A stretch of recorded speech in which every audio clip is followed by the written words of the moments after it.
Today we're going to tell you the story of Don Usher, an absolute aviation legend. Him and Gene Windsor, the late Gene Windsor, were on a rescue mission over the icy Potomac River back in 1982. The weather was so bad, I was flying looking between my feet through the chin bubble to maintain visual contact with the ground. Originally, Don and Gene were not going to be flying that day. The conditions were terrible. The runway that they were on was completely covered in snow, but they got a call after Florida Flight 90, which was heading from DC to Florida, went missing after it didn't communicate with the second tower. Soon they realized that their mission wasn't for a missing plane, but to a found plane.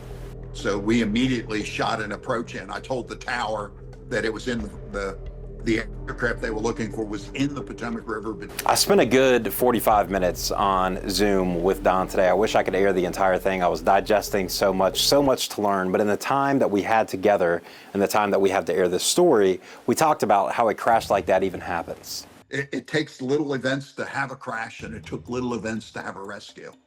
How about these pictures? It's just absolutely harrowing. Don Usher and Gene went back and forth saving people for about 10 minutes. They did the best they could and ultimately ended up saving 5 people. But for Gene and I, we were constantly talking inside the aircraft on hot mic, saying, okay, what do we got to do now? How are we going to get this next one done? What's the best position for you, for me? He started out in the left rear, then he moved to the right side.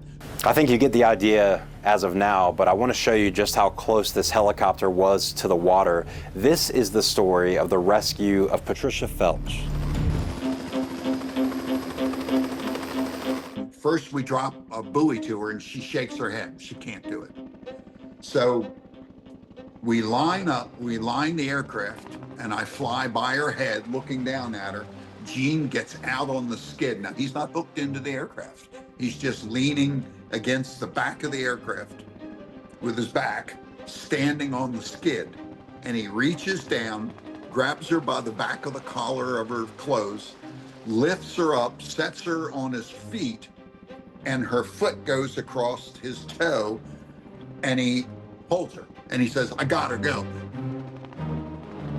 Those rescue efforts will go down as some of the most harrowing in aviation history. Sadly, 78 people ended up dying in that collision.